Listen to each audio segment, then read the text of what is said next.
बिस्मिल्लाहिर्रहमानिर्रहीम। ये मुसनदुल फ़िरदौस की हदीस नंबर 2269 है। उम्मे हकीम बिन्त वदा रज़ियल्लाहु ताला अन्हा रिवायत करती हैं, तहादू फ़इन्नहु युदाइफ़ुल हुब्बा व यज़हबु बिग़ा इला सद्र। आपने फरमाया कि तोहफ़ा दो कि ये मोहब्बत को दुगना करता और सीनों के गल को, गल मतलब होता है सीनों के अंदर जो कीने होते हैं उसको निकालता है। इसी तरह की और हदीसें भी हैं। और ये देखिए सैयदना बुरा फरमाते हैं, तहादू फ़इनल हदियता तुज़हिबु वख़्र सद्र। और सैयदा आयशा फरमाती हैं, तहादू फ़इनल हदियता तुज़हिबु गद्दगाइन।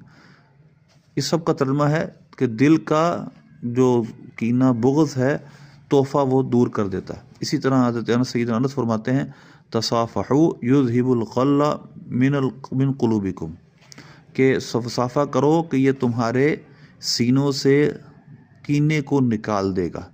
तो ये सीने से कीना निकालना और इसी तरह मोहब्बत पैदा करने के दो उसूल इन हदीस में बयान किए गए। अल्लाह अमल की तौफ़ीक़ अता फरमाए।